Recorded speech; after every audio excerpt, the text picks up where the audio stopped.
धडाडीने झुंजा आणि विजयाचे शिखर सर करा या मंत्राचे पालन करत मुरुम शहरातील गुरुकुल प्री प्रायमरी सेमी इंग्लिश स्कूलच्या बाल खेळाडूंनी राष्ट्रीय स्तरावर आपली वेगळी छाप पाडली आहे।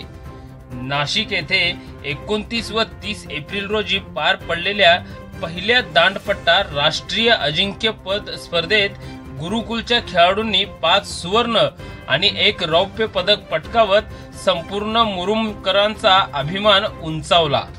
ही स्पर्धा मीनाताई ठाकरे विभागीय क्रीडा संकुल पंचवटी नाशिक येथे पार पडली।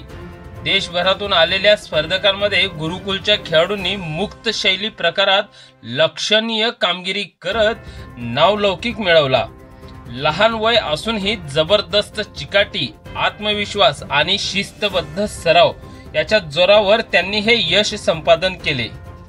गुरुकुल प्री प्रायमरी स्कूलच्या विजयी विद्यार्थ्यांनी त्यामध्ये प्रामुख्याने 5 वर्ष वय असलेल्या देवांश चिलोबा यांनी 2 सुवर्ण पदके, 7 वर्ष वय असलेल्या राजवीर चौधरी यांनी देखील 2 सुवर्ण पदके, 8 वर्ष वय असलेल्या लाव्या वाघमारे हिने 1 सुवर्ण पदक, 9 वर्ष वय असलेल्या प्रत्युषा सोमोशी यांनी 1 सुवर्ण पदक, 10 वय वर्ष असलेल्या गोविंद रुपनूर यांनी 1 सुवर्ण पदक तसेच 6 वय वर्ष असलेल्या तेजस्विनी पाटील हिने 1 रौप्य पदक असे एकूण मिळून विविध पदके मुरुम शहरातील या खेळाडूंनी पटकावले आहेत। या यशस्वी खेळाडूंना दांडपट्टा इंडियाचे अध्यक्ष महागुरु सुभाष मोहिते, सचिव संभाजी अहिरराव, धाराशिव जिल्हा अध्यक्ष अजय शहा, डॉक्टर प्रीती चिलोबा, शाळेच्या मुख्याध्यापिका मयुरी चौधरी, टीम मॅनेजर वजीर शेख, पंच आदिनाथ गोरे तसेच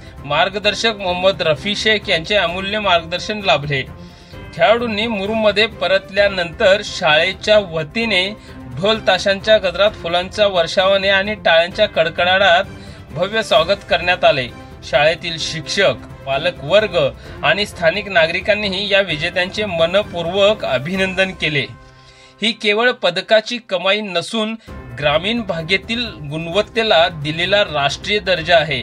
अशा यशस्वी खेळाडूंमुळे मुरुम शहरासारख्या शहराच्या शैक्षणिक व क्रीडा क्षेत्राला नवी दिशा मिळत आहे। त्यामुळे या बाल खेळाडूंचे सर्व स्तरातून मोठ्या प्रमाणात कौतुक व अभिनंदन करण्यात येत आहे।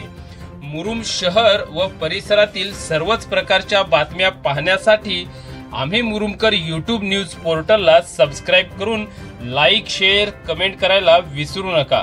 धन्यवाद।